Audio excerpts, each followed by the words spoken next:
வணக்கம். மாண்புமிகு தமிழ்நாடு முதலமைச்சர் அவர்களின் அறிவிப்பின்படி திருப்பூர் தெற்கு மாவட்டம் வெள்ளகோவில் தனியார் பள்ளி ஓட்டுநர் பள்ளி குழந்தைகளை காப்பாற்றி பின்னர் தனது இன்னுயிர் இழந்த காங்கேயம் பகுதியைச் சேர்ந்த சேமலையப்பன் அவர்களின் பெற்றோர் மற்றும் மகன்களிடம் முதலமைச்சரின் பொது நிவாரண நிதியிலிருந்து 5 லட்சத்திற்கான காசோலையினை மாண்புமிகு தமிழ் வளர்ச்சி மற்றும் செய்தித்துறை அமைச்சர் மு. பெ. சாமிநாதன் அவர்கள் வழங்கினார்கள்.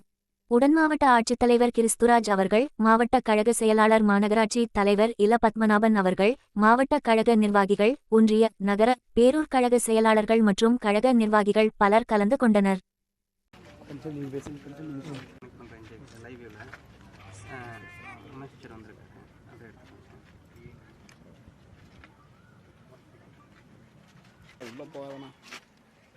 முதலமைச்சர் 5 லட்ச ரூபா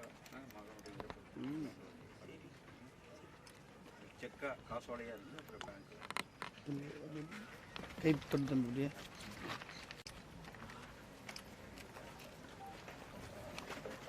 வைத்திய தைரியமா